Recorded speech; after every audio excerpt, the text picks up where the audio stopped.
జ్యోతుల హారతి, సాయి స్వరూపమా నీకు పూల హారతి, సచ్చరితం నీకు జ్ఞాన జ్యోతుల హారతి. జ్ఞానహారతి జ్ఞానజ్యోతులహారతి, సాయి స్వరూపమా నీకు పూలహారతి, సచ్చరితం నీకు జ్ఞానజ్యోతులహారతి.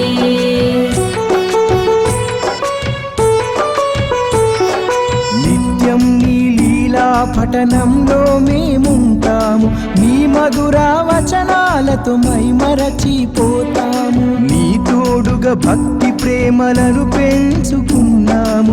పాలో వెలిగిన జ్ఞాన జ్యోతులతో హారతి, జ్ఞానహారతి జ్ఞానజ్యోతులహారతి, సాయి స్వరూపమా నీకు పూలహారతి, సచ్చరితం నీకు జ్ఞానజ్యోతులహారతి.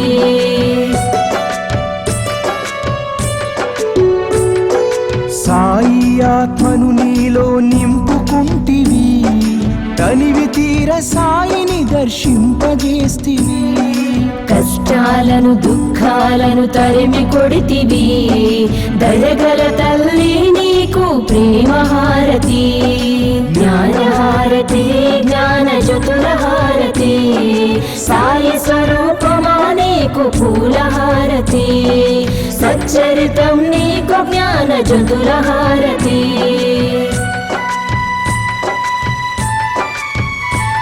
మా కర్మలన్నీ తొలగించి కరుణించినావమ్మ, శాంతి సౌఖ్యాలను అందించినావమ్మ.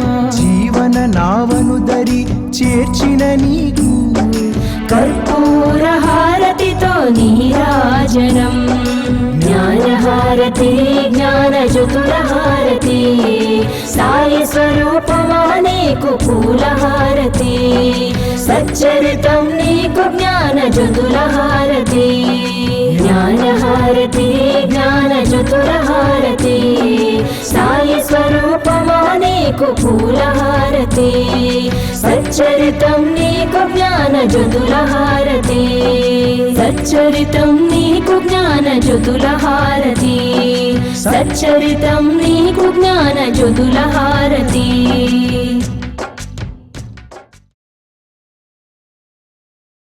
శ్రీ సాయినాథ స్తవన మంజరిని దాస్కన్ మహారాజ్ గారు రాశారు. ఎప్పుడు రాశారు?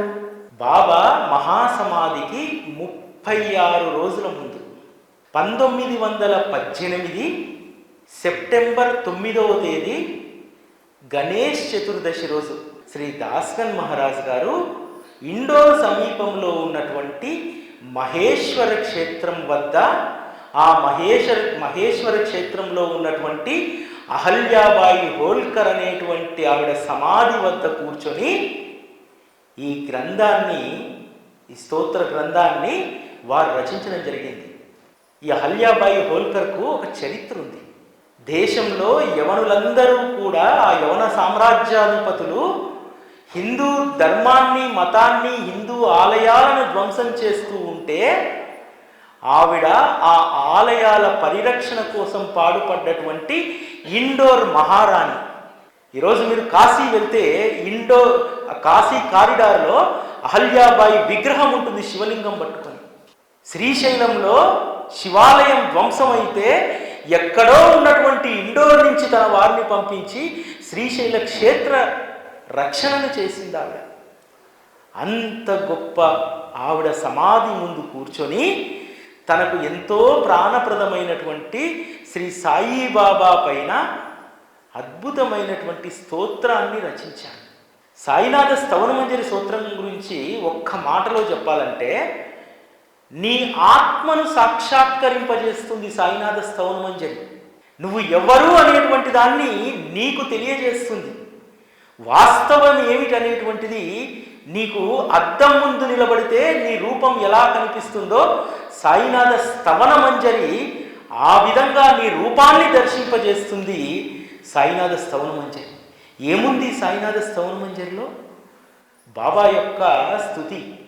అంటే సత్పురుషులు ఏ విధంగా అవతరిస్తారు, తర్క వితర్కలు అనేటువంటివి సత్పురుషుల వద్ద ఏమాత్రం కూడా పనిచేయవు.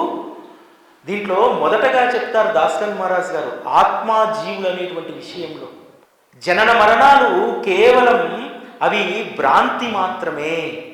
శరీరంలో ఉన్నటువంటి ఆత్మ ఎప్పుడూ పరిశుద్ధంగా ఉంటుంది. నీ శరీరం పడిపోగానే ఆత్మ అందులో నుంచి నిష్క్రమిస్తుంది. ఏ విధంగా దాన్ని చెప్తారంటే, జలకుండంలో చేరినటువంటి నీరు, ఇప్పుడు వర్షం పడ్డది కదా, మన రోడ్డు గుంతలలో ఉన్నటువంటి నీరుని చూస్తే మనం ఏమంటాం? అదొక జలకుండం అంటాం. అది ఎండిపోతే గుంట అని అంటాం మనం, అంతే కదా. అదేవిధంగా మన శరీరం కూడా ఒక గుంత లాంటిదే. ఆ గుంతలో ప్రాణం అంటే నీరు అనేటువంటి జీవాత్మ ఉన్నప్పుడే ఈ శరీరం శోభిస్తుంది. అందులో నుంచి జీవాత్మ వెళ్ళిపోతే దాన్ని శరీరం అనరు, మనిషి అనరు, పార్థివ దేహం అంటారంటే పనికిరా అన్నటువంటి ఒక దేహం. ఎప్పుడైనా మీరు చూడండి, కుంటలో ఉండేటువంటి నీరు తన మహత్తును ఎప్పుడూ కూడా కుండానికి ఇవ్వదు. కుండం నీటితో నిండుగా ఉన్నప్పుడు కలకలలాడుతుంది. ఆ నీరు ఎంకిపోతే అది దీనావస్థితికి చేరుకుంటుంది. మన శరీరం కూడా అంతే. మనం ఎప్పుడూ కూడా శరీర భ్రాంతిని కలిగి ఉండకూడదనేటువంటి విషయాన్ని శ్రీ సాయినాథ స్తవన మంజరి చెప్తుంది. అంతేకాదు, సాయినాథ స్తవన మంజరిలో ఉన్నటువంటి మరొక అద్భుతమైనటువంటి విషయం ఏమిటంటే, బాబా మీరు ఎంత గొప్ప సత్పురుషులంటే మీ యొక్క మహత్తు చాలా గొప్పది. మామూలుగా ఇప్పుడు మేఘంలో నుంచి పడేటువంటి వర్షము ఒకే రంగు ఒకే రుచి ఉంటుంది, అంతే కదా. మేఘంలో నుంచి నీటిని తీసుకుంటే ఎక్కడ వర్షం పడ్డా ఒకే రుచి ఒకే అది ఉంటుంది కదా. కానీ అది పడ్డటువంటి ప్రదేశం బావిలో, తర్వాత సరస్సుల్లో, తాటకాల్లో, రకరకాల ప్రాంతాల్లో పడుతుంది. బావుల్లో పడ్డటువంటి నీరు అది కొంచెం కటువుగా ఉంటుంది. సముద్రంలో ఉన్నటువంటి నీరు ఉప్పుగా ఉంటుంది. సముద్రంలో వర్షం పడ్డా సరే అది ఉప్పుగానే ఉంటుంది. సరస్సుల్లో ఉన్నటువంటి నీరు పైకి తేటగా ఉంటుంది, కింద బురదగా ఉంటుంది. కానీ గోదావరిలో ఉన్నటువంటి జలం మాత్రము అత్యంత మధురంగా ఉంటుంది. ఎందుకు? అది నీటికి యొక్క మహత్తేం కాదే, ఆ గోదావరి గర్భానికి ఉన్నటువంటి మహత్తు. ఆ పుణ్య గోదావరి మాత ఏ నది అయినా సరే తనలో కలిసేటువంటి అనేక కల్ముషాలను, అనేక మురికి కాలువలను తన గర్భంలోకి తీసుకున్నా సరే గోదావరి ప్రవహిస్తూ ఉంటుంది. ప్రవహించేటువంటి చోట ప్రతి ఊరి నుంచి వచ్చి అందులో మురికి నీరు చేరుతుంది. అట్లని చెప్పి గోదావరి అపరిశుభ్రంగా అయిపోతుందా? అది కలుషితం అయిపోతుందా? కాదు కదా. ఎప్పుడూ కూడా ఒకే రకమైనటువంటి తీయదనాన్ని గోదావరి నీరు మనకిస్తుంది. కాబట్టి బాబా మీరు అమల గోదావరి నది లాంటి వాళ్ళు, మేము వాపి తాటకాలు లాంటి వాళ్ళం. మీరు ఈ సృష్టిలో మీరు ప్రయాణిస్తున్నటువంటి ఈ సృష్టిలో మేము అప్పుడప్పుడు మీ చరణాల చెంతకు చేరుతాం. కాబట్టి బాబా మేము మురికి కూపాలమని చెప్పి నన్ను తిరస్కరించకు. ఎందుకంటే గ్రామ గ్రామాల నుంచి వచ్చేటువంటి మురికి కాలువలను గోదావరి తిరస్కరిస్తుందా? తిరస్కరించదు కదా. అదేవిధంగా నేను అనేక పాప కర్మలు చేసినటువంటి దుర్మార్గుని అయినప్పటికీ కూడా నన్ను నువ్వు నిరాదరించకు బాబా. ఇది స్తవన మంజరిలో ఉండేటువంటిది. ప్రాధేయపడతాం బాబాను, బాబా ఎప్పుడూ కూడా నన్ను మరవకు, ఎప్పుడూ కూడా నేను ఈ ప్రపంచంలో బ్రతికి ఉన్నాను కాబట్టి, ఈ ప్రపంచంలో జీవిస్తున్నాను కాబట్టి మీ దగ్గరికి వస్తాను, వచ్చి పాప ప్రక్షాళన చేసుకుంటాను, మళ్ళీ ప్రపంచంలో తిరుగుతాను, తిరిగి మళ్ళీ పాపాలను మూటగట్టుకొని మళ్ళీ మీ దగ్గరికి వస్తాను. అందుకనే సాయి ప్రభు మీ చరణాల వద్దకు నేను మరలా మరలా వచ్చి మునకలు వేస్తూ ఉంటాను, నన్ను తిరస్కరించవద్దు. ఇది మన జీవితం కదా. బాబా దగ్గరికి వచ్చి చాలా చెప్పి వెళ్తాము, బయటి ప్రపంచంలోకి వెళ్ళిన తర్వాత మాయలో పడతాము, మాయలో పడి మళ్ళీ మరుసటి రోజు వచ్చి బాబా దగ్గరికి వచ్చి, బాబా నన్ను క్షమించు, నేను నిన్న పలానా ఈ పని చేశాను, నన్ను మన్నించు బాబా, నేను తెలిసి తెలియక చేసినటువంటి కర్మలు అకర్మలన్నింటినీ కూడా తీసివేయి బాబా అని చెప్పి వారి చరణాలను పట్టుకుంటాం కదా. ఈ వాస్తవం సాయినాథ స్తవన మంజరిలో ఉంటుంది. సాయినాథ స్తవన మంజరిలో ఎంత అద్భుతంగా రాస్తారంటే దాస్కన్ మహారాజ్ గారు, బాబా మలిన వస్త్రాలే కదా గోదావరి దగ్గరికి వస్తాయి. శుభ్రమైనటువంటి వస్త్రాలకు ఆ పని లేదు. అవి శుభ్రమై బీరువాలో ఉంటాయి. కానీ నాలాంటి మురికిని అంటించుకుంటూ వచ్చినటువంటి ఆ వస్త్రాలు మురికి బట్టలుగానే ఆ నది ఒడ్డున ఉంటే ఆ అగౌరవం ఎవరికి బాబా? ఆ నదికే కదా. కాబట్టి నేను అనేక కల్ముషాలను అంటించుకొని నీ దగ్గరికి వస్తాను. నన్ను పతీతిని చేయకుండా నన్ను మురికివాడిగా అలానే ఉంచితే ఆ పకీర్తి మీకు బాబా. ఒక రిక్వెస్ట్, బాబాను ఎంత వినయంగా దాస్కన్ మహారాజ్ అడుగుతున్నారో చూడండి. ఎంత బాబా కరిగిపోడా ఇలా అడిగితే? బాబా మీరు మలయగిరి అందరి చందనపు వృక్షం లాంటి వారు. మరి మేము మీ చెంతకు చేరిన తర్వాత కూడా, మలయ వృక్షం కిందికి వచ్చిన తర్వాత కూడా తాపం మా నెత్తిని తాకుతుంటే నిన్ను మలయ వృక్షమని వృక్షమని ఎవరంటారు బాబా అంటారు. కాబట్టి బాబా నీ గొడుగు కిందికి వచ్చినప్పుడు నన్ను నువ్వు రక్షించు అని చెప్పి స్తవన మంజరిలో బాబాని మనం అడుగుతాం. దాస్కన్ మహారాజు ఎప్పుడూ ఒకే మాట చెప్పేవారు బాబా దగ్గరికి వచ్చినప్పుడు.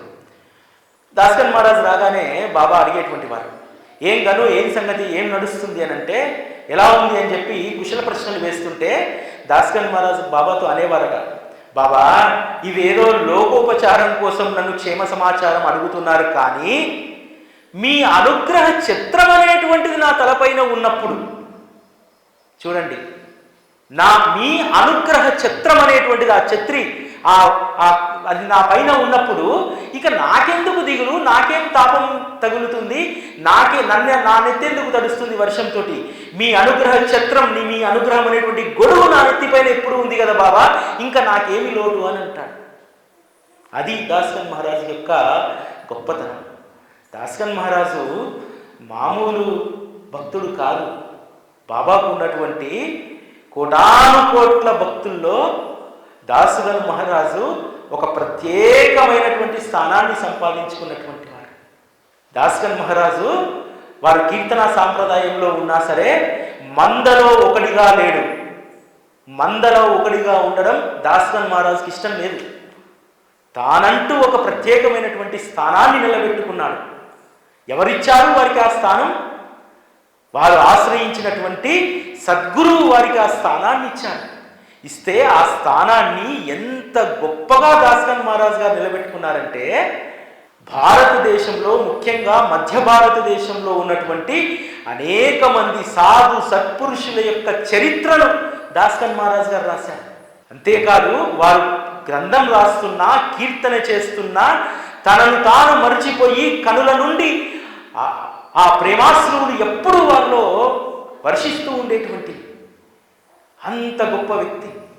అంతేకాదు ఒక సాధు సత్పురుషుడు ఎలా ఉండాలి, ఒక కీర్తనాకారుడు ఎలా జీవించాలి అనేటువంటి విషయం పైన, వారి ఆదర్శ జీవితం పైన ఇప్పటికీ కూడా మరాఠాలో హై స్కూల్ స్టాండర్డ్లో ఒక నాణికలు పెట్టారు వారి జీవితం పైన. దాస్కన్ మహారాజ్ జీవితం అంత గొప్పది. నేను ఎప్పుడూ చెప్తూ ఉంటాను, మామిడి చెట్టు గొప్పతనం తెలుసుకోవాలంటే ఆ పండును రుచి చూడాలని చెప్పి, బాబా గొప్పతనం తెలుసుకోవాలంటే దాస్కన్ మహారాజ్ లాంటి యొక్క ఆ మధురమైనటువంటి మామిడి పండు జీవితాన్ని మనం ఆస్వాదించాలి. అంత గొప్పది. ప్రతి సంవత్సరం కూడా మేము సాయినాథ స్తవన మంజరి ఉత్సవానికి గణేష్ చతుర్థి రోజు ఇక్కడ పూజా పారాయణ చేస్తాం. అంతకుముందు దాస్కన్ మహారాజు పండరిపురంలో వారి నివాసం ఉంటుంది. ఆ నివాసానికి వెళ్ళి వారు కొన్ని సంవత్సరాల పాటు అక్కడ నివసించి ఉన్నారు. అంతేకాదు బాబా మహాసమాధి అయిన తర్వాత సాక్షాత్తు అదే ఇంట్లో, ఇప్పటికీ ఆ ఇల్లు ఉంది, అదే ఇంట్లో సాక్షాత్తు ప్రత్యక్షమై, గను నన్ను నూనె వ్యాపారులు ఇబ్బంది పెడుతున్నారు, నేను వెళ్ళిపోయాను, నా సమాధి పైన నువ్వు వచ్చి పూలతో నా సమాధిని కప్పు అని చెప్పి ఆ ఇంట్లో ప్రత్యక్షం, ఆ ఇంట్లో పారాయణ చేశారు. అంతకుముందు సంవత్సరము, కరోనా తర్వాత సంవత్సరము వారు రాసినటువంటి స్తవన మంజరి రాసినటువంటి మహేశ్వరి క్షేత్రంలో అహల్యాబాయి సమాధి వద్ద పారాయణ చేయించారు. పోయిన సంవత్సరము షిరిడి తర్వాత దాస్కన్ మహారాజ్ గారు పుట్టినటువంటి ఊరు, వాళ్ళ అమ్మమ్మ వారి ఊరు, ఆ ఇల్లు ఇప్పటికీ అలానే ఉంది. అకొల్నేర్ అనేటువంటి గ్రామం. చాలా కష్టం ఆ గ్రామానికి వెళ్ళడం. అక్కడ వెళ్ళి పారాయణ చేశారు. దాస్కన్ మహారాజు ఎంత గొప్ప మోటివేషన్ మనకి ఇస్తారంటే, ఆయన జీవితమే మనకు ఒక మోటివేషన్. ఆయన జీవితాన్ని ఒక్కసారి తలుచుకుంటే శరీరం రోమాంచితమైపోతుంది. సద్గురువు చెప్పినట్టు ఎలా ఉండాలి, ఎలా నడుచుకోవాలనడానికి నిలువెత్తు నిదర్శనం శ్రీ దాస్కన్ మహారాజ్ గారు.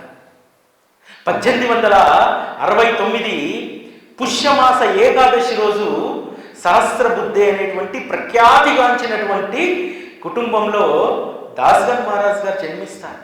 దాస్కన్ మహారాజ్ గారి నాన్న ఊరు అహ్మద్ నగర్. అహ్మద్ నగర్కు ఒక 40 కిలోమీటర్ల దూరంలో ఉన్నటువంటి అకల్నేర్లో వారు జన్మిస్తారు. జన్మిస్తే అమ్మమ్మ వాళ్ళ ఇంట్లో పుడతారు కాబట్టి అమ్మమ్మ వాళ్ళు నారాయణ సహస్రబుద్ధే అనేటువంటి పేరు పెడతారు. పెట్టిన తర్వాత 3 నెలలకు పిల్లవాడిని తీసుకొని మళ్ళీ నాయనమ్మ వాళ్ళ ఇంటికి వస్తుంది వాళ్ళ అమ్మ. వస్తే వాళ్ళ తాతగారు ఏకనాథ్ సహస్రబుద్ధే. రాగానే మనమని ఎత్తుకుంటాడు. ఎత్తుకొని, అరే వీడికి నారాయణ అనే పేరు ఎట్లా పెట్టబుద్ధి అయింది మీకు? వీడి చెవులు చూడు ఎంత పెద్దగా ఉన్నాయో, వీడి బొజ్జ చూడు ఎంత బాగుందో, వీడి పేరు నారాయణ ఏంటి, వీడి పేరు నారాయణ కాదు, వీడి పేరు గణపతిరావు సహస్రబుద్ధే అని చెప్పి గణపతి పేరు పెట్టాడు. దాస్కన్ మహారాజు యొక్క పోర్చర్ని చూసి ఇప్పటికీ కూడా ఆ నిండైనటువంటి చెవులు, ఆ బొజ్జ అచ్చం గణపతి లాగానే ఉంటాడు. గణపతిరావు అనేటువంటి పేరు నామకరణం చేశారు. ఆ ఇంట్లో ఏకనాథ్ సహస్రబుద్ధేకి 2 కొడుకులు. పెద్ద కొడుకు పుట్టినటువంటి మొదటి సంతానం. ఇంకా తాతకి ఎట్లా ఉంటుంది? కోతి కొబ్బరి చిప్ప దొరికినట్టే మొదటి మనవడు పుడితే. అసలు మనవణ్ణి ఎంత గారాబం చేస్తాడంటే అంత గారాబం చేస్తాడు. దాంతో దాస్కన్ మహారాజుకు పెద్దగా చదువు పట్ల ఆసక్తి కుదరలేదు. 16 ఏళ్లకు ఇంగ్లీష్ మీడియంలో 3వ తరగతి ముక్కుతూ మూలుగుతూ పాస్ అవుతాడు. అంటే ఇప్పుడు స్టాండర్డ్ చెప్పుకోవాలంటే 8వ తరగతి పాస్ అయిన తర్వాత దాస్కన్ మహారాజు బడి ఎగ్గొట్టి చాలా సమయం కూడా వారి ఇంటికి దగ్గర ఉన్నటువంటి ఒక విఠల మందిరం ఉంటుంది. ఎప్పుడూ ఆ విఠల మందిరంలోనే ఆడుకుంటాడు. చిన్న ఆయన అంటే కాస్త భయం, ఎందుకంటే వారికి వంశపారంపర్యంగా మమ్లెద్దారు పదవి ఉంటుంది అనమాట. ఆ ఊరికైనా మమ్లెద్దారు కాబట్టి చిన్నాన్ని ఎక్కడ చూస్తారు అని చెప్పి అప్పుడు ఇప్పుడు వెళ్ళేటువంటి వారు. స్కూల్ వెళ్ళినా సరే మొదటి నుంచి కూడా చాలా నిర్మోహమాటమైనటువంటి తత్వం. ఒకరోజు స్కూల్కి విద్య యొక్క ఔన్నత్యాన్ని పిల్లలకు చెప్పాలని చెప్పి తారాబాయి అనేటువంటి ఒక బాగా మంచి స్పీకర్, ఆ రోజుల్లో తారాబాయి అనేటువంటి ఆవిడను వాళ్ళ స్కూల్ యాజమాన్యము పిలిపిస్తుంది.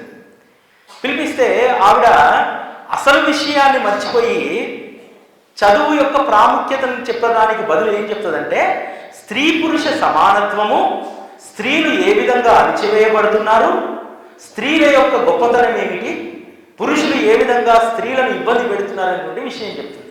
నిజానికి 15-16 సంవత్సరాల లోపు ఉన్నటువంటి పిల్లలకు ఆ విషయం అప్రస్తుతం. అయినా సరే ఆమె చదువు యొక్క ప్రాముఖ్యతకు సంబంధించిన ఉపన్యాసాన్ని వదిలేసి దీన్ని చెప్పడంతో దాస్కన్ మహారాజు ఏం చేస్తాడంటే, ఆ ఉపన్యాసం అయిపోయిన తర్వాత బయటికి గ్రౌండ్లోకి వచ్చి ఒక 10 మంది పిల్లలను జమ చేసుకొని ఓ స్టూల్ ఎక్కి ఉపన్యాసం ఇస్తూ ఉంటాడు. అరే మిత్రులారా, స్త్రీల యొక్క ఔన్నత్యం చాలా గొప్పది, నిజంగా వారిని మనం గౌరవించాలి. కాకపోతే మన తారాబాయి గారు చెప్పినటువంటి విషయం ఎలా ఉందంటే, ఆఖరికి స్త్రీల బరువు తగ్గించడానికి గర్భధారణ కూడా మనమే చేయాలన్నట్టుగా ఆమె చెప్పిందని అన్నారు. ఆ మాటలు విన్నటువంటి ఆవిడ స్కూల్ యాజమాన్యాన్ని కంప్లైంట్ చేసింది.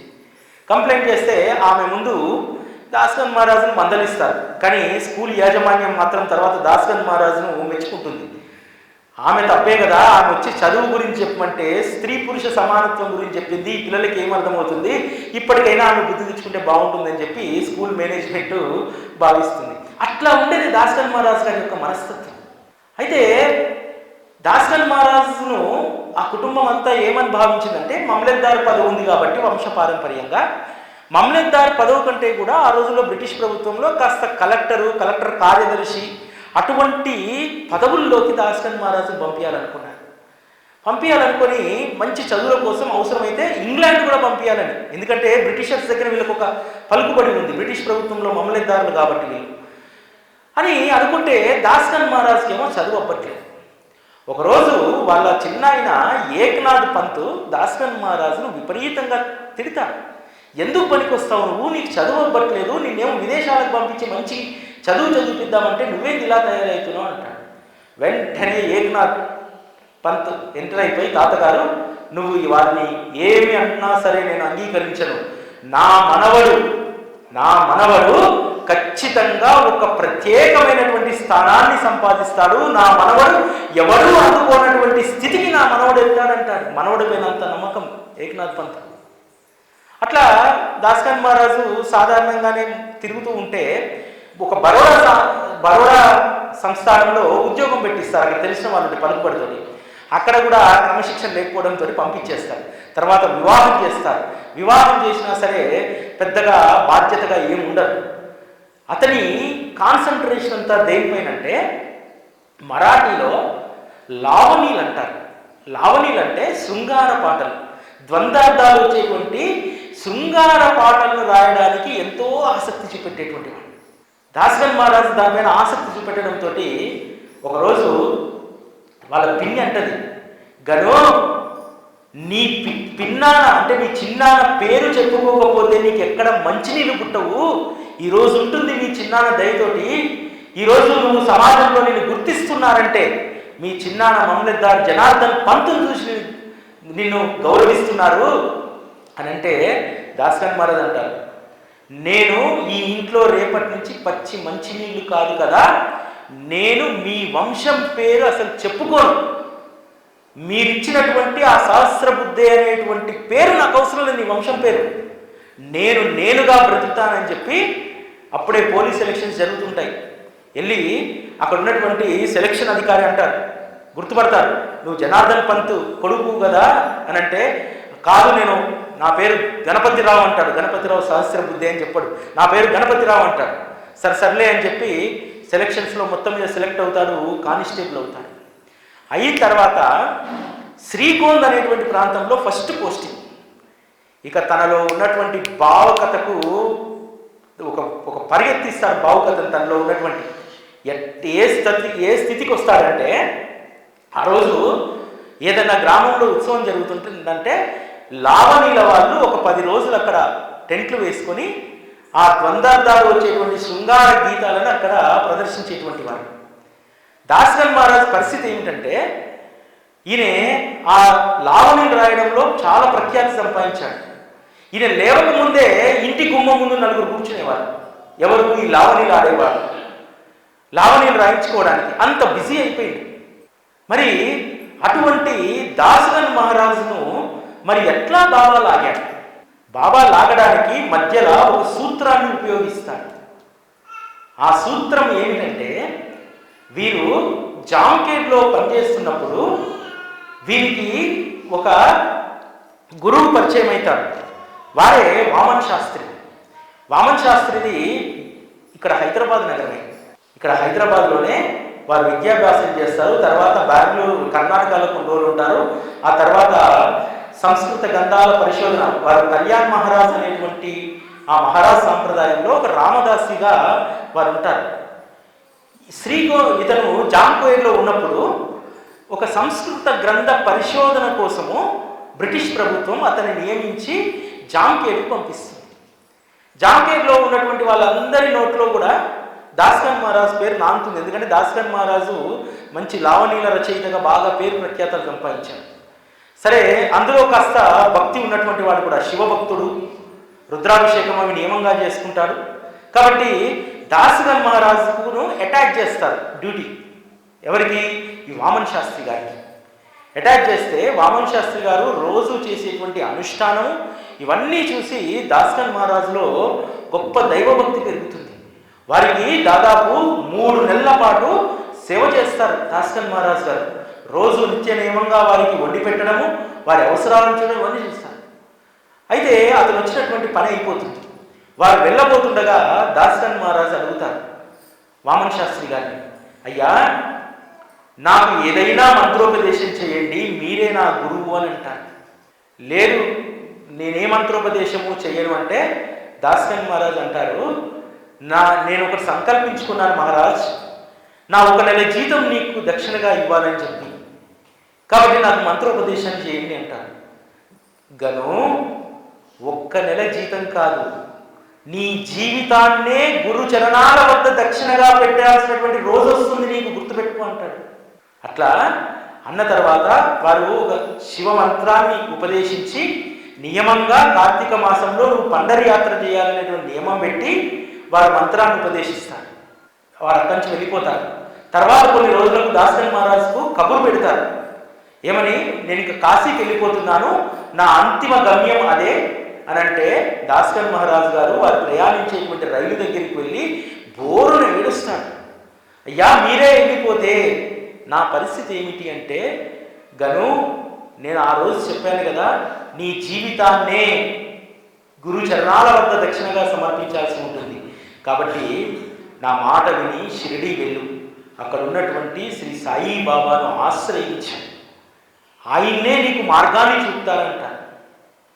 ఇలా దాస్కన్ మహారాజులో కొంత భక్తిభావం పెరిగిన తర్వాత ఒకానొక శుభ సమయాన బాబా యొక్క దర్శనానికి వెళ్తాడు. వెళ్ళినప్పుడు బాబా ఒకే మాట చెప్తాడు, గను నీ జీవితము పోలీస్ బూట్లు తొడవడానికి కాదు, నీ జీవితము అత్యున్నతమైనటువంటి కార్యాన్ని చేయడానికి ఉపయోగపడాలి. కాబట్టి ఆ ఉద్యోగాన్ని వదిలేసి అంటాడు. కానీ దాస్కన్ మహారాజు యొక్క లక్ష్యం ఏమిటంటే తను ఇన్స్పెక్టర్ కావాలి, ఎట్టి పరిస్థితుల్లో ఇన్స్పెక్టర్ కావాలి, పదోన్నతి పొంది ఇన్స్పెక్టర్ అయిపోవాలి. బాబా అదే చెప్తాడు, బాబా నేను ఉద్యోగాన్ని వదిలేస్తాను, ఒక్కరోజైనా ఈ ఫౌజ్దార్ ఈ కానిస్టేబుల్ ఇన్స్పెక్టర్ చైర్లో కూర్చుంటాడు, ఒక్కరోజు డ్యూటీ చేసి వదిలేస్తా బాబా అంటాడు. అది అసంభవం గను అని అంటాడు. లేదు బాబా నేను సాధిస్తాను అని అంటాడు. ఒకసారి రెండుసార్లు ప్రయత్నం చేస్తారు, ఫెయిల్ అవుతారు. ఒకసారి ఏం జరుగుతుందంటే పోలీస్ కానిస్టేబుల్ పరీక్షకు హాజరవుతారు. హాజరయ్యే ముందు ఏం చేస్తారు తెలుసా? బ్రిటిష్ పోలీస్ యాక్ట్ అంతా కూడా తన లావణీలు రాస్తాడు కదా, లావణీలను ఆసువుగా పాడగలుగుతాడు. 2-3 సార్లు పరీక్షలో ఫెయిల్ అయ్యిండు, ఆ పోలీస్ యాక్ట్లో ఉన్నటువంటి ఆన్సర్లు గుర్తొస్తలేవు. పోలీస్ యాక్ట్ను మొత్తము కూడా లావణీ క్రమంలో పద్యంగా రాసేసుకున్నాడు, కంఠస్థ పట్టేశాడు. బాబా నాకు ఉద్యోగం రాదంటావా, ఎట్లా రాదో చూడు ఇప్పుడు అని చెప్పి పరీక్షకు హాజరవుతాడు. హాజరైతే పరీక్షలో పాస్ అవుతాడు. బట్టి పట్టాడుగా, పోలీస్ యాక్ట్ను ఒక పద్య రూపంలో రాసుకొని బట్టి పట్టినటువంటి గొప్ప మహాత్ముడు దాస్కన్ మహారాజు. అట్లా రాసేసి పరీక్ష రాసి ఉత్సాహంగా వస్తాడు. నానాసాహెబ్ చందోర్కర్ చెప్తాడు, చూసావా బాబా నేను ఉద్యోగం నాకు ప్రమోషన్ రాదన్నాడు, నేను రాశాను చూసావా అని అంటాడు. ఇద్దరు బాబా దగ్గర కూర్చుంటే నానాసాహెబ్ అడుగుతాడు, బాబా మీరు ప్రమోషన్ రాదన్నారు, ప్రమోషన్ సంబంధించినటువంటి రాత పరీక్షలో ఉత్తీర్ణుడయ్యాడు గను అని అంటే బాబా అంటాడు, నానా ఉత్తిత్తి కాగితాల పైన రాసే పరీక్షలో పాస్ అయితే వీడు ఇన్స్పెక్టర్ అయిపోతాడా? కాడు అని అంటాడు బాబా. ఏంటి నేను పరీక్ష పాస్ అయినాను, కేవలం ఇంటర్వ్యూ మిగిలింది, నన్ను ఇన్స్పెక్టర్ కాదంటాడండి బాబా అని చెప్పి అలా కాలం గడుస్తుంది. ఎన్ని రోజులైనా ఇంటర్వ్యూకి కాలం రాదు, పిలువని ఇంటర్వ్యూ, రకరకాల కారణాలు వాయిదా పడతా ఉంటుంది. ఆ క్రమంలో దాస్కన్ మహారాజు జీవితంలో అద్భుతాలు జరిగాయి. దాస్కన్ మహారాజు జామ్కేట్లో కానిస్టేబుల్గా ఉన్నప్పుడు మామూలుగా పోలీస్ స్టేషన్లో 100 మంది కానిస్టేబుల్ 10 మంది కానిస్టేబుల్ ఉండవచ్చు. వాళ్ళందరిలో దాస్కన్ మహారాజు అంటే ఒక ప్రత్యేకమైనటువంటి స్థానం. ఎందుకంటే ఆ పోలీస్ స్టేషన్ పరిధిలో మిగతా రెవెన్యూలో, అగ్రికల్చర్లో, రకరకాలైనటువంటి డిపార్ట్మెంట్స్లో ఉన్నతాధికారులందరూ కూడా ఎప్పుడైనా ప్రైవేట్గా సమావేశమైనప్పుడు దాస్కన్ మహారాజును పిలిపించేవారు. ఎందుకోసం అంటే ఆ శృంగార గీతాలను పాటించుకోవడానికి. కాబట్టి దాస్కన్ మహారాజుకు ఒక ప్రత్యేక స్థానం ఎక్కడ పనిచేసినా సరే. ఆ రోజు జామ్కేట్లో ఒక కీర్తన పెట్టిస్తారు. కీర్తన పెట్టిస్తే ఆ కీర్తనకారుడు ఆ కీర్తనకు రాడు, వాయిదా పడుతుంది. జామ్కేట్లో ఉన్నటువంటి మమలద్దారు దాస్కన్ మహారాజును గేలి చేస్తాడు. ఏం గను గణపతిరావు, నువ్వు కనీసం ఏదైనా పురాణమైనా చదువుకుంటే ఈరోజు ఈ కీర్తనైనా చెప్పగలిగినటువంటి వాడివి, అనవసరమైనటువంటి ఆ శృంగార గీతాల లావణీలా వెంటబడిపోతున్నావు. కీర్తన నేర్చుకుంటే ఈరోజు నువ్వు కీర్తన చెప్పేగాడు కదా అంటే, ఎందుకు చెప్పను నేను, వచ్చే ఏకాదశికి కీర్తన పెట్టండి, నేను చెప్పకపోతే అడుగు అని చెప్పి ఛాలెంజ్ చేస్తాడు. ఛాలెంజ్ చేసి వచ్చి ఏకాదశికి 15 రోజులు గ్యాప్ ఉంటుంది కదా, మళ్ళా 15వ రోజు చక్కగా కోటు పేట వేసుకొని పోతారు. అందరూ కూడా మొన్న కీర్తనకు ఒక 100 మంది వస్తే కీర్తన క్యాన్సిల్ అయిన రోజు దాస్గన్ మహారాజ్ కీర్తన చెప్తారంటే 500 మంది వచ్చారు. ఎందుకు వచ్చారంటే దాస్గన్ మహారాజును అవహేళన చేయడానికి. ఒక శృంగార గీతాలు రాసుకునేటువంటి వాడు ఒక ఆధ్యాత్మికమైనటువంటి కీర్తన ఎలా చేస్తాడని చెప్పి గేలి చేయడానికి వచ్చినటువంటి వాళ్ళు చాలా మంది. అద్భుతమైనటువంటి కీర్తన ప్రారంభించాడు విఠల భక్తుడైనటువంటి దామాజీ. కరువు కాలంలో ధాన్యాన్ని పంచిపెడితే ఆ రాజు అతన్ని శిక్షిస్తుంటే పండరినాథుడు ప్రత్యక్షమై ఏ విధంగా కాపాడారు అనేటువంటి ఆ దయకు సంబంధించినటువంటి కీర్తన చేస్తే 500 మంది హాజరైతే 1000 నేత్రాల నుండి కన్నీరు కారినటువంటి నేత్రం లేదు. అంత అద్భుతంగా కీర్తన చేశారు, అంత ఎమోషన్గా పిచ్చెక్కిపోయిన జనానికి. దాస్గన్ మహారాజ్ పట్టుదల చూడండి. బాబా ఊరికనే రారా అని పిలవలేదు గనును. ఎందుకు గను ఈ ఉద్యోగం అని చెప్పి ఊరికనే అనలేదు బాబా. ఇందుకోసం ప్రతి ఒక్కరిలో కూడా ఒక టాలెంట్ ఉంటుంది. దాన్ని సద్గురువు మాత్రమే, ఆయన మాత్రమే గుర్తించగలుగుతారు. ఆ విధంగా దాస్గన్ మహారాజును తన వద్దకు రప్పించుకున్నారు. అంతేకాదు దాస్గన్ మహారాజు దయాగుణం ఎంత గొప్పదంటే వామన్ శాస్త్రి గారు ఒక వీల్నామా రాస్తారు. ఏంటంటే తన తదనంతరము యావదాస్తి గణపతిరావుకు చెందుతుందని చెప్పి రాస్తే ఆ గురువు యొక్క భార్య గణపతిరావు పైన కోపంగా ఉంటుంది. ఆ విషయం తెలుసుకొని గణపతిరావు ఆ వీలునామా పత్రాన్ని తీసుకెళ్ళి, అమ్మా నా గురువు నా పైన ప్రేమతో ఏదో రాశాడు ఆస్తి, ఇది నాకు వద్దు, మీ పేరు మీద మార్పు చేసి తీసుకొచ్చాను. అమ్మా నేను ఒక్కటి అడుగుతాను, ఇస్తారా అంటాడు. అడుగు, ఏమిటో ఇస్తా అంటుంది ఆవిడ. అమ్మా నా గురువు నిత్య నియమంగా పూజించుకునేటువంటి ఆ పాండురంగ విఠలుడి యొక్క చిన్న మూర్తిని నాకు ఇయ్యమ్మా, నా గురువుకు గుర్తుగా అంటాడు. ఆ రోజుల్లోనే లక్షల రూపాయల ఆస్తి వామన్ శాస్త్రి. మనది కానటువంటిది, మనకు హక్కు లేనటువంటిది, మనకు అర్హత లేనటువంటిది మనకు వద్దు అనుకున్నాడు దాస్గన్ మహారాజ్. ఇచ్చేసి విఠలుడికి ఒక బొమ్మ, చిన్న బొమ్మ, ఆ బొమ్మను తీసుకొని గుండెలకు హత్తుకొని తన జీవిత పర్యంతము ఆ విఠల మూర్తికే పూజ చేస్తాడు. విఠలుడు అంటే పిచ్చి దాస్గన్ మహారాజ్కు. అందుకనే కదా బాబా పైన మొట్టమొదటి హారతి రాసినప్పుడు ఏం రాశాడు?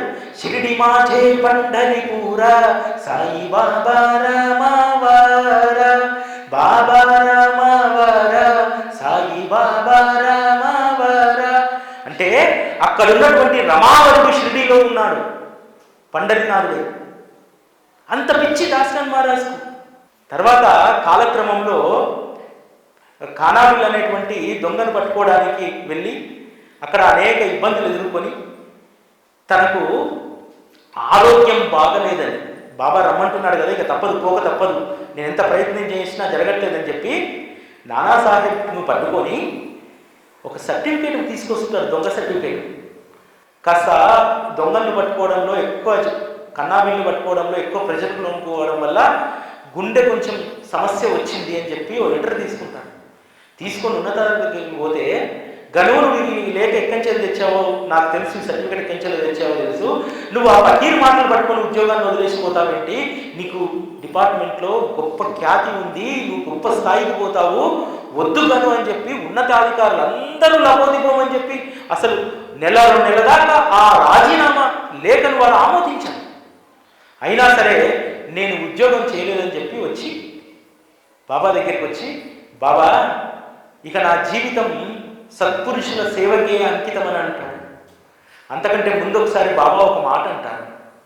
నానాసాహెబు దాస్గన్ మహారాజ్ ఇద్దరు కూర్చొని ఉంటే, నానా మనము మహాత్ములందరినీ కూడా విందుకు పిలవాలి నాన్న, ఆ విందుకు పిలిచే బాధ్యతను గనువుకు అప్పచెప్పుదాం నాన్న అంటాడు. కాలక్రమంలో అదే వాస్తవమైంది. దాదాపు 1000 మందికి పైగా సాధు సత్పురుషుల యొక్క చరిత్రను గ్రంథస్థం చేశారు దాస్గన్ మహారాజ్. కొన్ని వేల కీర్తనలు వాళ్ళపైన చేశారు. మహాత్ములను విందుకు పిలవడం అంటే ఏమిటి? మహాత్ముల యొక్క చరిత్రను గ్రంథస్థం చేయడం, అదే కదా అద్భుతమైనటువంటి విందు.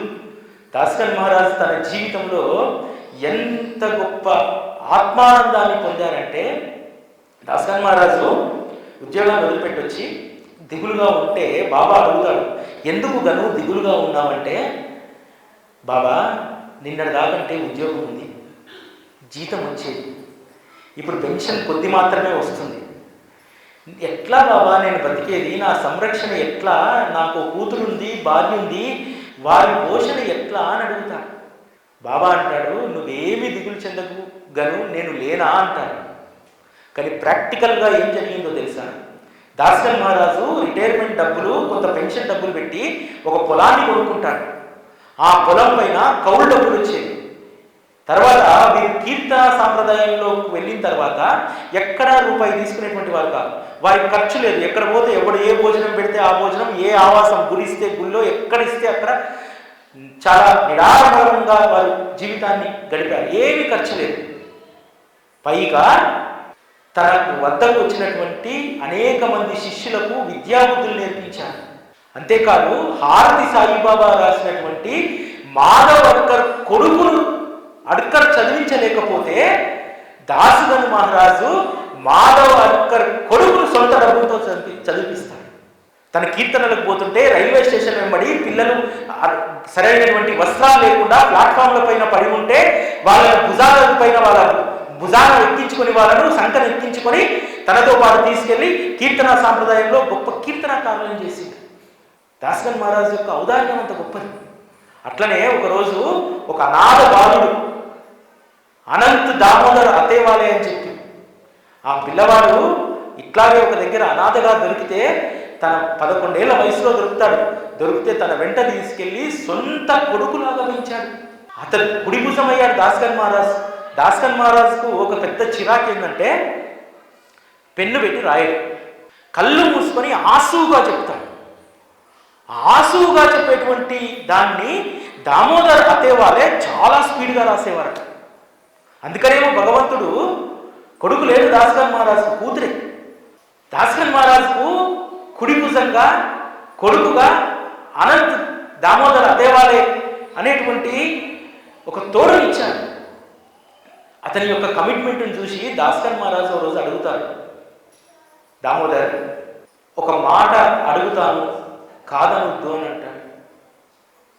అడగండి మహారాజ్, మీకంటే ఎక్కువేముందంటాడు. నాకు కూతురు ఉంది కదా, పెళ్లి చేసుకుంటావా అని అడుగుతాడు. ఎమ్మడే దామోదర్ అతేవాలే దాస్కన్ మహారాజ్ పాదాల పైన పడి, మహారాజ్ ఏమంటున్నారు మహారాజ్, మీరు నా తండ్రి, నీ కూతురు, మీరు నాకు చెల్లెలు, ఆ చెల్లెలు పెళ్లి చేసేటువంటి బాధ్యత నాది, అంతే తప్ప మీరు ఇటువంటి మాట ఇంకొకసారి అనొద్దంటాడు. అంత గొప్ప సంస్కారాలు కలిగినటువంటి వారు, ఆయన దగ్గర పెరిగినటువంటి వాళ్ళు, ఇప్పటికీ కూడా ఆయన దగ్గర పెరిగినటువంటి వాళ్ళు ఆ కీర్తన సాంప్రదాయంలో ఇప్పటికీ కూడా ఉన్నారు. మీకు షిర్డీలో శ్రీరామనవమికి బాబా ఇచ్చినటువంటి ఆదేశం, గను నువ్వే ప్రతి శ్రీరామనవమికి కీర్తన చేయాలి, రామ సంకీర్తన అంటే, దాస్కన్ మహారాజు జీవించి ఉన్న రోజు అన్నీ కీర్తన చేశారు. ఆయన మరణించే ముందు చెప్పి వెళ్తారు, నా తర్వాత ఎవరైతే కీర్తన సాంప్రదాయాన్ని కొనసాగిస్తారో వారు ఖచ్చితంగా షిరిడీకి వెళ్ళి రామనవమికి రూపాయి దక్షిణ లేకుండా రాను పోను ఖర్చులు మీరే పెట్టుకొని, ఉండేటువంటి ఖర్చు మీరే పెట్టుకొని రామకీర్తన చేయాలంటారు. ఇప్పుడు కూడా చేస్తారు. ఆ వారి కీర్తన సాంప్రదాయంలో ఉన్నటువంటి విక్రమ్ నాందేడ్కర్ అనేటువంటి ఒక యువకుడిగా ప్రారంభించాడు. ఇప్పుడు అతను 45-46 సంవత్సరాల వయసుకు వచ్చాడు. దాదాపు 10-12 సంవత్సరాల నుంచి విక్రమ్ నాందేడ్కర్ అక్కడ కీర్తన చేస్తాడు. కీర్తన చేసేటప్పుడు ఆ ఎమోషన్ చూడాలి. దాస్కన్ మహారాజ్ మనకు అక్కడ కళ్ళెదుట కనిపిస్తాడు వారు కీర్తన చేస్తుంటే. అట్లా తనకంటూ ఏ సంస్థను ఏ వ్యవస్థను ఏర్పాటు చేసుకోలేదు. కేవలం కీర్తనను ప్రేమించేటువంటి వాళ్ళను మాత్రమే ఆయన పెంచి పోషించారు. అంత గొప్ప వ్యక్తిత్వం దాస్కన్ మహారాజ్. దాస్కన్ మహారాజు నేను ఎలా బ్రతికేది ఎలా ఉండేదంటే, నీకెందుకు గను నేను ఉన్నాను కదా, నేను నిన్ను పోషిస్తానంటే బాబా పైన ఒక్క క్షణం కూడా ఆధారపడకుండా బ్రతికినటువంటి వారు. ఒక్క రోజు కూడా బాబా నాకు ఇది కావాలి అనేటువంటి దాన్ని అడగనటువంటి భక్తుడు ఎవడైనా ఉందంటే ప్రపంచంలో ఒక్క దాస్గన్ మహారాజు. కానీ దాస్గన్ మహారాజు కూడా అడిగాడు. ఏమడిగాడు? తను ఏదన్నా రచన చేస్తూ ఉంటే సంశయం వస్తే పరుగున షిరిడీకి వచ్చి విఠల్ మందిరంలో తన సంచి పెట్టి నేరుగా ద్వారకామాయికి వెళ్ళి, బాబా ఇక్కడ రచన ఆగిపోయింది, ఏం చేయమంటావు అని అడిగేవాడు. ఈ విషయాలే అడిగాడు, వేరే ఏ విషయాలు కూడా దాస్గన్ మహారాజ్ అడగలేదు. అంత గొప్ప వ్యక్తిత్వం దాస్గన్ మహారాజ్ది. అదేవిధంగా అనేక సంస్థానాల్లో కీర్తన చేశాడు. సంస్థానాధీశులు వెండి నాణాలు, బంగారు నాణాలు ఇచ్చినా సరే దక్షిణగా ఒక్క కాని పైసను కూడా వారు ముట్టుకోలేదు. అంత గొప్ప వ్యక్తిత్వం. దాస్గన్ మహారాజ్ అంటే బాబాకి ఎంత ఇష్టమో తెలుసా? రోజు విడిచి రోజు చావిడి జరిగేది. చావిడిలో భజన చేస్తుండేవారు. భజన మధ్యలో బాబా గట్టిగా అనేవారు, గను ఏమంటున్నాడు, గను ఏమంటున్నాడు అనగానే అక్కడ ఉన్నటువంటి వాళ్ళందరూ కూడా సైరహం నజరు కరుణా బచ్చో కా పాలన కరుణా జానా తుమునే జగతు పసారా సబ్ హే జూట్ జమానా. బాబా నువ్వే సత్యం, ఈ జమానా అంతా జూట్, అబద్ధం. అడిగి పాడించుకునేటువంటి వాడు బాబా. అంత గొప్ప స్థానాన్ని దాస్గన్ మహారాజ్ సంపాదించుకున్నాడు. ఒకరోజు ఇట్లనే షిరిడి పక్క గ్రామంలో కీర్తన చేయడానికి వెళ్తాడు. వెళ్ళినప్పుడు దుర్వాసులు అంటే కాస్త మోటుగా ఉండేటువంటి వాళ్ళు ఒక వ్యక్తి చనిపోతే మోసుకొని వస్తున్నారు. అందులో మోసుకొని వస్తుంటే ఇక్కడ కీర్తన జరుగుతుంది గుళ్ళో. ఏం చెప్తున్నాడంటే దాస్గన్ మహారాజు, సాయిబాబా మహత్తు చాలా గొప్పది, వారు మృత్యువు నుంచి కూడా మృత్యు ముఖంలో నుంచి తన వారిని బయటికి తీసుకొస్తారని చెప్తున్నాడు. అది వీళ్ళ చెవున పడ్డది. దింపాడు శవాన్ని. ఏమయ్యా అబద్ధాలు చెప్తున్నావు, సాయిబాబా మృత్యుముఖం నుంచి లాక్కొస్తాడా? ఆడు తెచ్చాడని లేపనంటాడు. భయం వేస్తుంటే దాస్గన్ మహారాజు, భయం వేస్తుంటే పక్కనే ఉన్నటువంటి తర్కడు చెప్తాడు, గను ఎప్పుడు నువ్వు ఇక్కడ లేకపోయినా బాబా గను ఏమంటున్నారంటే, అందరు ఎంతో గొప్పగా సాయి రహం నజర్ కర్నా పాడితే బాబా సంతోషించాడు, ఒక్కసారి బాబాను మనసులో ప్రార్థించి సాయి రహం నజర్ కర్నా పాడు దాస్గను అని అంటాడు. కళ్ళు మూసుకొని బాబా ముందు కూర్చొని సాయి రహం నజర్ కర్నా పాడతాడు. సాయి రహం నజర్ కర్నా హారతి అయిపోయేలోపు ఆ పాడ మీద ఉన్న శవం లేస్తుంది. అది దాస్గన్ మహారాజ్ అంటే. దాస్గన్ మహారాజ్ యొక్క మాటను బాబా తీసివేయడు. అందుకనే ఈ స్తవన మంజరిలో చివరిగా బాబాను అడుగుతాడు. ఎంత చాకచక్యంగా అడుగుతాడంటే, దాస్గన్ మహారాజ్ గారు వినాయక చతుర్దశి రోజు దాన్ని రాసుకుంటారు. రాసుకొని రచన పూర్తయిన తర్వాత, అంటే భాద్రపద శుద్ధ చవితి కదా, భాద్రపద శుద్ధ సప్తమి రోజు షిర్డీకి వెళ్ళిపోతారు. వెళ్ళిపోయి బాబా ముందు దీన్ని కీర్తన చేసేస్తారు. స్తవన మంజరి చేసేసి బాబా ఎంతో ఆనందంగా తల ఊపుతూ దీన్ని వింటూ ఉంటాడు. కథ అయిపోగానే ఫలశ్రుతి మొదలు పెడతారు. బాబా ఎవరైతే దీన్ని నిత్యపారాయణ చేస్తారు, ఎవరైతే దీన్ని ప్రాణప్రదంగా స్తవన మంజరిని మీరు వాళ్ళు చేసుకుంటారు, అటువంటి వారి కోరికలన్నీ తీర్చు బాబా అనగానే బాబా తలూపుతాడు. సాక్షాత్తు బాబా అనుగ్రహించినటువంటి స్తోత్రం శ్రీ సాయినాథ స్తవన మంజరి. దాస్గన్ మహారాజ్ గారు 94 సంవత్సరాలు జీవించారు. 1869లో వారు జన్మిస్తే 1962లో వారు మరణించారు. 94 సంవత్సరాల పాటు జీవించున్నారు. దాదాపు ఇంకొక 6 ఏళ్ళు అయితే సంపూర్ణ జీవితం 100 సంవత్సరాలు. ఎలా జీవించగలిగాడు? అంత ఆయుష్ ఎలా వచ్చింది? తన ఆకలి, ఇంకా జీవితం ఉండాలి, ఇంకా నేను సత్పురుషులకు సంబంధించిన కీర్తన చేయాలి, వారికి సంబంధించిన రచనలు చేయాలి అనేటువంటి ఆర్తి ప్రతిపించింది. 1962 ఆగస్టు మాసంలో కొంత అస్వస్థత చేకూరినప్పుడు, ఎందుకంటే కాస్త నడుము దగ్గర ఒక పుండు లాంటిది కాస్త ఇబ్బంది పెడుతూ ఉంటుంది. తను ఉండేటువంటిది గొరాటే. బాబా ఆదేశం, నువ్వు మరాఠావాడలో ఉండని ఆదేశించింది కదా, గొరాటేలో ఉండేటువంటి వారు. ఆ గొరాటేలో ఉన్నటువంటి ఆయన పండరిపురానికి, ఎందుకంటే తన నివాసం పండరిపురంలో కూడా ఏర్పాటు చేసుకుంటూ పాండురంగ విఠలుడు అంటే ఇష్టం. ఎందుకంటే సత్పురుషులతో కలయిక ఉన్నటువంటి వారికి వారి అంతిమ గడియలు తెలిసిపోతాయి. తను వెళ్దామని బయలుదేరుతుంటే శిష్యులందరూ కూడా వద్దంటారు. వద్దన్నా సరే రైలు ఎక్కి వెళ్ళిపోతారు. దాస్కన్ మహారాజ్ గారు గొరాటే నుంచి ఉమ్రి అనేటువంటి స్టేషన్లో రైలు ఎక్కితే పండరిపూర్ పోయేంత వరకు కూడా ప్రతి స్టేషన్లో ఆయన శిష్య పరివారం అనేక మంది భక్తులు ట్రైన్ దగ్గరికి వచ్చి దాస్కన్ మహారాజ్ గారి యొక్క పాదాలకు వందనం చేస్తూ ఉన్నారు. వెంట ఉన్నటువంటి శిష్యులకు ఆశ్చర్యం. అంతకుముందు కూడా అనేక సార్లు వెళ్ళారు. అక్కడి నుంచి ఎప్పుడు తరచూ ప్రయాణం చేస్తూనే ఉన్నారు. తర్వాత ఎందుకంటే వారు ఆశ్వేజ మాసంలో ఖచ్చితంగా రుక్మిణీ మాత ఆలయంలో కీర్తన చేసేటువంటి ఆ సాంప్రదాయాన్ని వారు పెట్టుకున్నారు. ఆశ్వేజ మాసంలో కీర్తన అయిపోయిన తర్వాత కార్తీక మాసంలో శివకేశవులకు ఇష్టమైనటువంటి మాసం కార్తీక మాసం నవంబర్ 26వ తేదీ 1962లో దాస్కన్ మహారాజ్ గారు వారి దేహాన్ని వదిలేస్తారు. ఎంత గొప్పగా దాస్కన్ మహారాజ్ గారు జీవించారు చూడండి. నిజంగా ఆయన జీవితం, ఆయన బాబా మార్గంలో మనకి ఇచ్చేటువంటి స్ఫూర్తి చాలా గొప్పది. ఎంత గొప్పదంటే దాస్కన్ మహారాజు సద్గురువు చెప్పినట్టు బ్రతికాడు, చెప్పినట్టు ఉంచాడు. మహారాష్ట్ర దేశంలో కోటు పైన పేటా పెట్టుకొని కీర్తన చేసేటువంటి సాంప్రదాయం. బాబా ఒక్కసారి చెప్తాడు, ఎందుకు గను ఈ బాహ్య అలంకారాలు, వీటిని తీసి నారద మహామని చూడు ఎంత అద్భుతంగా పైపంచ మాత్రమే వేసుకొని అద్భుతమైనటువంటి కీర్తనాకారుడు కదా, ఆ నారదీయ సాంప్రదాయాన్ని అలవాటు చేసుకో అని చెప్పాడు. ఇప్పటికీ మహారాష్ట్రలో కీర్తన సాంప్రదాయం అంటే కోటు పేట అన్నీ ఉంటాయి. ఒక్క దాస్కన్ మహారాజ్ గారు మాత్రమే బాబా చెప్పినట్టు నారదీయ సాంప్రదాయంలో కీర్తన చేసేటువంటి వారు. ఆ కీర్తనలు ఎంత గొప్పగా ఉండేదంటే, సపోజ్ ఇప్పుడు మన ఏరియాలో దాస్కన్ మహారాజ్ కీర్తన పెడుతున్నారంటే ఆ ఊర్లో పండగ అన్నమాట 4 రోజులు 5 రోజులు.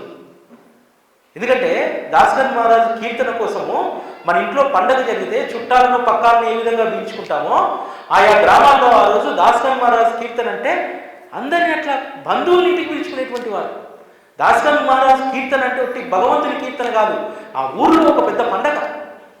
కూతురులను వియ్యంకులను అందరినీ పిలుచుకునేటువంటి వారు. అంత గొప్ప సంబరం దాస్కన్ మహారాజ్ గారు.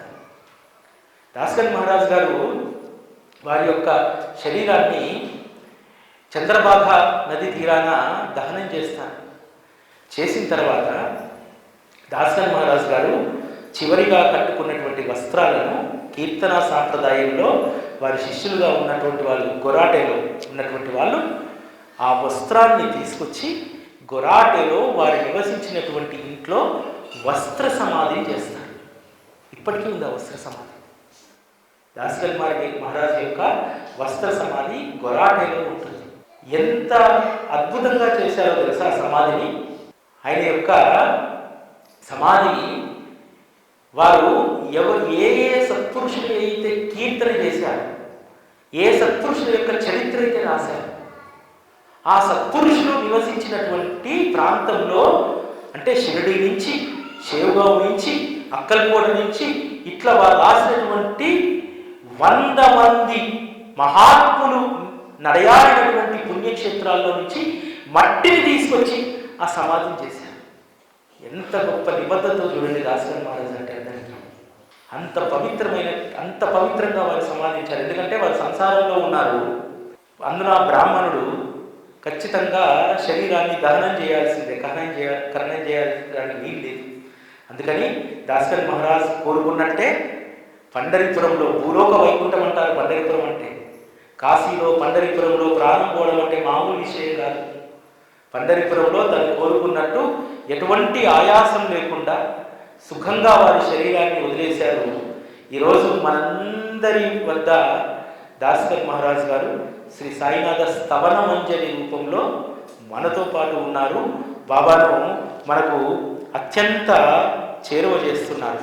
అటువంటి దాస్కన్ మహారాజు రచించినటువంటి స్తవన మంజరి తప్పకుండా గణేష్ చతుర్దశి రోజు ఒక పారాయణ చేయండి. ఒక్కసారి ఇది మన మనస్సుకు హత్తుకుంటే ఇక దీని నుంచి మనం వేరుపడం. అంత అద్భుతమైనటువంటిది శ్రీ సాయినాథ స్తవనం అని చెప్పి. ఈరోజు దాసగన్ మహారాజ్ గారి గురించి మనం మాట్లాడుకున్నాం కాబట్టి దాసగన్ మహారాజ్ కంటే కూడా బాబాకి ఎంతో ఇష్టమైనటువంటి పాట సాయి రెహమ్ నజర్ కన్నా. ఇంకో గొప్ప విషయం ఏంటి తెలుసా? బాబాకు ఉదయాన్నే కాగడ హారతి ఇస్తారు కదా, ఇచ్చిన తర్వాత మంగళ స్నానం చేయిస్తారు కదా, చేయించిన తర్వాత బాబాను చక్కగా ముస్తాబ్ చేసి ఏ హారతి ఇస్తారు? షిరిడి మా చే పండరి కూడా. అంటే బాబాకు అన్ని సేవలు అయిపోయాయి, దాసగన్ మహారాజు హారతి ఇచ్చేస్తే భక్తజనం అంతా వచ్చి కూడా దర్శనం చేసుకోవచ్చు. అంతేకాదు, షిరిడిలో ఏదైనా కొత్త ప్రాజెక్టుకు శంకుస్థాపన చేసిన, ఏదైనా ఉత్సవాన్ని ఆరంభించాలన్నా షిరిడి మాచే పండరి పరండి. మామూలుగా ఒక కొత్త పని మొదలుపెట్టినప్పుడు మంగళాచరణం గణపతి ప్రార్థనతో మొదలవుతుంది కదా. సాయిలీలా మాసపత్రికను 1923లో ప్రారంభించారు. అంటే బాబా యొక్క లీలలకు సంబంధించినటువంటి మాసపత్రిక. దాంట్లో మంగళాచరణం ఏమేశారో తెలుసా? సాయి రెహమ్ నజర్ కర్నా వేశారు మంగళాచరణం కింద. దాంట్లో ఆంతర్యం ఏమిటి? అది రాసింది ఎవరు? గణపతిరావు సహస్రబుద్ధే కదా రాసింది. మంగళాచరణానికి గణపతే కదా, గణపతి చేత రాయించబడ్డటువంటి సాయి రెహమ్ నజర్ కర్నా. అంటే ఎంత గొప్ప స్థానాన్ని బాబా దాసగన్ మహారాజు ఇచ్చారో చూడండి. దాసగన్ మహారాజు దాదాపు ఒక 10 సంవత్సరాలకు పైగా షిరిడి సంస్థానకు అధ్యక్షుడిగా పనిచేశారు. ఆయన ఉన్నప్పుడు ఎంత నియమబద్ధంగా నడిపాడో ఆ నియమబద్ధత, ఆ కమిట్మెంటే సంస్థానం పురోభివృద్ధి కావడానికి కారణమైంది. దాసగన్ మహారాజు బాబా పట్ల ఉన్నటువంటి కమిట్మెంట్ ఏంటంటే, బాబా ఎప్పుడూ కూడా నిరాడంబరంగా ఉంటారు. వారు కేవలం శరీరానికి పరిమితమైనటువంటి వారు కాదు, వారు అంతటా నిండి ఉంటారనేటువంటి ఈ భావననే ఆయన ఎక్కువగా చెప్పేవారు. అంతేకాదు, అనేక మంది భక్తులు బాబా దగ్గరికి రావడానికి, మీరందరూ 15వ అధ్యాయం చదువుతారు కదా, చోల్కర్ ఎలా వచ్చాడు? కౌపినేశ్వరాలయంలో ఈయన కథ చెప్తేనే కదా చోల్కర్ వచ్చాడు. కొబ్బరికాయ ఇస్తే పిల్లలు పుడతారు కదా, గంగూబాయి ఔరంగాబాద్ గారి భార్య ఎలా వచ్చింది? సోలాపూర్లో ఒకరోజు కథ చెప్తుంటే, బాబా కథ చెప్తుంటే, దాసగన్ మహారాజ్ చెప్తుంటే, అనేక మంది దగ్గరికి వెళ్ళింది ఆవిడ. ఆమె కులదైవమైనటువంటి రేణుకా మాతాను ప్రార్థించింది, మాణిక్ ప్రభుని సేవించుకుంది, అక్కలు కూడా పోయింది, సేవగా పోయింది, ఎక్కడా ఏమి ఆమె ఫలితం రాలేదు. కానీ విశ్వాసం కీర్తన ద్వారా, దాసగన్ మహారాజ్ కీర్తన ద్వారా కలిగి షిరిడీకి వెళ్తే అక్కడ 4 రోజులు ఉంటే బాబా బిడ్డను అనుకరిస్తూ కొంగులో కొబ్బరికాయ వేస్తాడు, 2 కొడుకులు పుడతారు. చాలా మంది దాసగన్ మహారాజ్ యొక్క కీర్తన ప్రభావితమయ్యే బాబా దగ్గరికి చేరినటువంటి వారు అనేక మంది, కొన్ని వేల మంది ఆ రోజుల్లో. మీరందరూ పితాలయ కథ చదువుతారు కదా, పితాలయ కొడుకు మూర్ఛలో ఉంటే షిరిడీకి వస్తారు. ఎట్లా వచ్చాడు? దాసగన్ మహారాజ్ యొక్క కీర్తనని. లాలా లక్ష్మీచంద్ ఎలా వస్తాడు? దాసగన్ మహారాజ్ యొక్క కీర్తనని అంత ప్రభావితం చేశాడు. కాకపోతే మన దురదృష్టం ఏంటంటే, ఆ రోజు దాసగన్ మహారాజ్ యొక్క కీర్తనని విని ఎంతో మంది బాబా పట్ల అపారమైనటువంటి భక్తి శ్రద్ధలు పెంచుకున్నారు.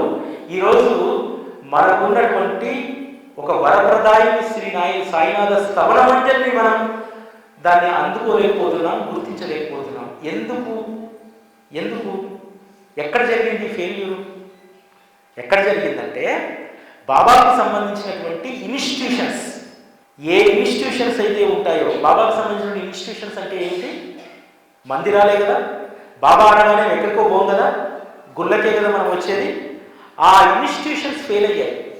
నేను మొహమాటం లేకుండా చెప్తా, బాబా యొక్క నిజతత్వాన్ని, బాబా యొక్క మధురిమను భక్తులకు అందించడంలో బాబాకు సంబంధించినటువంటి వ్యవస్థలు, ముఖ్యంగా గుళ్ళు ఫెయిల్యూర్ అయ్యాయి.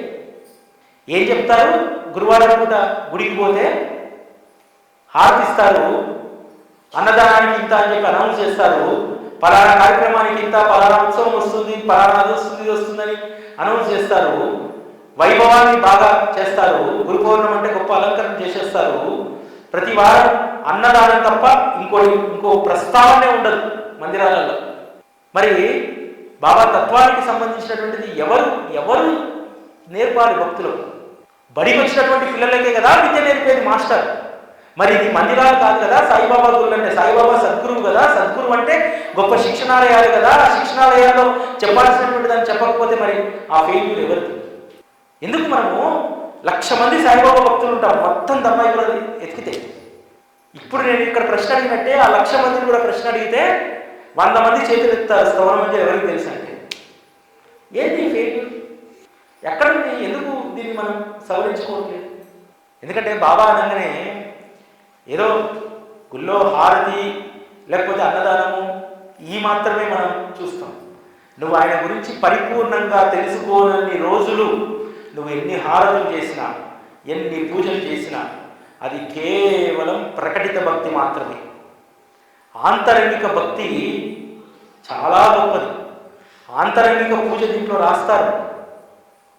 ఆంతరంగిక పూజ ఒక్కసారి మీరు స్తవన మంజరిలో చదివితే మీరు వదిలిపెట్టరిగా ఆంతరంగిక పూజ. పుష్పంతో, ఫలంతో, నైవేద్యంతో, పాత్రతో, పంచపాత్రతో ఏమాత్రం సంబంధం లేకుండా ఎంత అద్భుతమైనటువంటి మన మానసిక పూజను మనం చేసుకోవచ్చు. రాస్తారు బాబా, ప్రేమాశ్రులతో నీ పాదాలు కలుగుతున్నాను. ఎంత గొప్ప అనుభూతి! దేంతో కలుగుతున్నాం? ఆయన చూడగానే ప్రేమాశ్రువులు కళ్ళల్లో దొరుకుతాయి. కాబట్టి బాబా నీ చరణాల వద్ద నా శిరస్సు ఉంచగానే అందులో నుంచి ప్రేమాశ్రువులు వస్తాయి. ఆ ప్రేమాశ్రువులతో నీ పాదాలను ప్రక్షాళన చేస్తున్నాను రాస్తారు. ప్రేమాశ్రువుల కంటే పవిత్రమైనటువంటి జలం ఉంటుందా? నీ యొక్క పవిత్రమైనటువంటి హృదయం ఉప్పొంగుతేనే కదా ప్రేమాశ్రువులు వచ్చేది. ఈరోజు మనం బాబాకు అభిషేకం చేస్తే వచ్చేటువంటి నీళ్లు, బోర్లో వచ్చేటువంటి నీళ్ళలో ఆ బోర్ యొక్క పైపుల యొక్క ఆయిల్ దాంట్లో ఉండవచ్చు. మున్సిపాలిటీ వాటర్ తెచ్చుకుంటే దాంట్లో బ్లీచింగ్ ఉండవచ్చు. ఫిల్టర్ వాటర్ తెచ్చుకుంటే దాంట్లో మినరల్స్ లేకపోవచ్చు. కానీ హృదయంలో నుంచి వచ్చేటువంటి ప్రేమాశ్రువులు అత్యంత పవిత్రమైనటువంటివి. రాస్తారు బాబా, ప్రేమాశ్రువులతో మీ పాదాలు కడుగుతున్నాను. శబ్దాలంకారాలైనటువంటి కఫనీని మీకు సమర్పిస్తున్నాను. నా మనస్సులో ఉన్నటువంటి మీ పైన ఉన్నటువంటి శబ్దాలంకారాలైనటువంటి కఫనీని మీకు సమర్పిస్తున్నాను. ఇట్లా ఎంత అద్భుతంగా ఉంటుందంటే, బాబా మీ ముందు మాయామోహాలైనటువంటి దీపాలను వెలిగిస్తున్నాను. ఇక నాకు మాయామోహాలైనటువంటి దీపాలు వెలిగించిన తర్వాత నేను అనేటువంటిది లేకుండా చెయ్యని చెప్పి అడుగుతాం ఆంతరంగిక పూజ. అంత గొప్పగా ఉంటుంది. బాబా నా భక్తినే నీకు నైవేద్యంగా సమర్పిస్తున్నాను. దేన్ని? కోవాను, మిఠాయిని, దాన్ని కాదు. నా మనస్సునే నీకు దక్షిణగా సమర్పిస్తున్నాను. కాబట్టి దానిని మీరు స్వీకరించండి. ఇట్లా అద్భుతమైనటువంటిది అన్నమాట ఆంతరంగిక పూజ అనేటువంటి. స్తవన మంజరిలో మాత్రమే ఉంటుంది. ఒక్క 10 సార్లు చదివితే స్తవన మంజరి కంఠస్థ వచ్చేస్తుంది. అంత గొప్పది స్తవన మంజరి. కాబట్టి ఈ స్తవన మంజరిని పారాయణ చేయడానికి ఇందులో రాస్తారు దాస్కర్ మహారాజు, నిత్యము పారాయణ చేసేటువంటి వారికి ఎప్పుడూ శ్రీ సాయిబాబా అనుగ్రహం ఉంటుంది. పోనీ అట్లా మీరు కానటువంటి వాళ్ళు ఎంత సడలింపులు ఇచ్చారంటే దాస్కర్ మహారాజులా, ప్రతి గురువారం చదవండి మీకు మేలు జరుగుతుంది అన్నాడు. అలా కుదరని పక్షంలో ప్రతి గురువారం చదవండి. అది కూడా కుదరని పక్షంలో ప్రతి ఏకాదశి చదవండి అన్నాడు. ఇక అది కూడా కుదరకపోతే మన కర్మ, మనం ఏం చేయలేదు. కాబట్టి దాన్ని దాస్కర్ మహారాజు ఇన్ని సడలింపులు ఇచ్చిన తర్వాత కూడా ఈ పుస్తకం మన చేతిలో లేదు. నేను గత 13 సంవత్సరాలుగా మొదట 2 సంవత్సరాలు ప్రతిరోజు నిత్యనియంగా చదివేవాడు. ప్రతిరోజు అప్పుడు కలిగినటువంటి అనుభవం, బాబా తన యొక్క తత్వాన్ని అరటి పండు ఒలిచినట్టు ఒలిచి దించాడు ఆ 2 సంవత్సరాలు. దీనికి నియమం లేదు, నేను నిర్మోహమాటంగా చెప్తున్నా. నేను కొన్నిసార్లు నాకు వీలు కాకపోతే రాత్రిపూట మంచం మీద పడుకొని చదువుకుంటాను. దాస్కర్ మహారాజు రాశారు, దీనికి నియమము, నిష్ఠ, సమయము, తలంటు స్నానాలు మడి ఏమీ లేదు. ఏముండాలంటారంటే దాస్కర్ మహారాజు, నీ హృదయంలో నిర్మలమైనటువంటి భక్తి ప్రేమ ఉంటే చాలు బాబా పైన. నువ్వు మంచం పైన పడుకుంటావా, కింద పడుకుంటావా, ప్రయాణంలో చదువుతావా, ఈ ఆఫీస్లో చదువుకుంటావా, ఎక్కడ చదువుకుంటావా, నీ ఇష్టం. నియమాలు లేనటువంటిది, నిష్టలతో పని లేదు. కాబట్టి ఇంత అద్భుతమైనటువంటి స్తవన మంజరి మనకు అందడం అనేటువంటిది చాలా గొప్ప అదృష్టం. శ్రీ సచ్చిదానంద సద్గురు సాయినాథ్ మహారాజ్ కీ జై.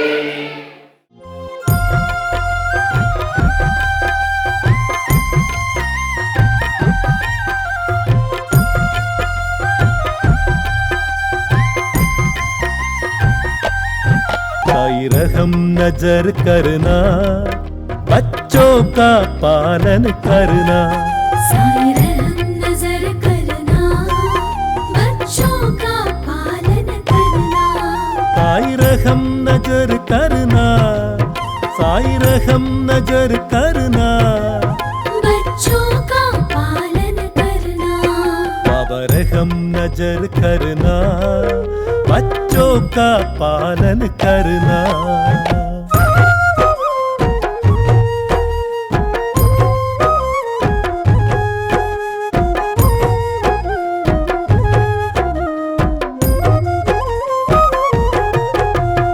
जाना तुमने जगत पसारा, जाना तुमने जगत पसारा। जाना तुमने जगत पसारा, सब ही छूट जमाना, साई सब ही छूट जमाना। साई रहम नजर करना, बच्चों का पालन करना। बाबा रहम नजर करना, बच्चों का पालन करना।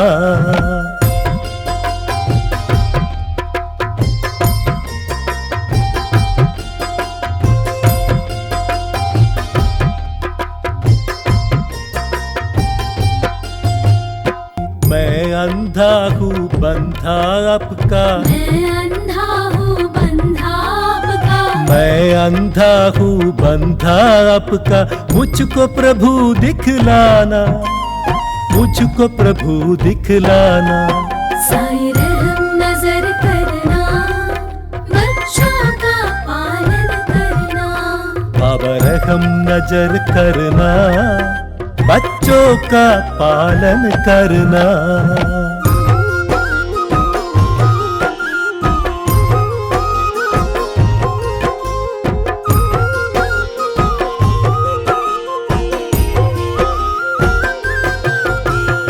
दास गणु कहे अब क्या बोलूं, दास गणु कहे अब क्या बोलूं। दास गणु कहे अब क्या बोलूं, थक गई मेरी रसना, साई थक गई मेरी रसना। साई रहम नजर करना, बच्चों का पालन करना। बाबा रहम नजर करना, बच्चों का पालन करना।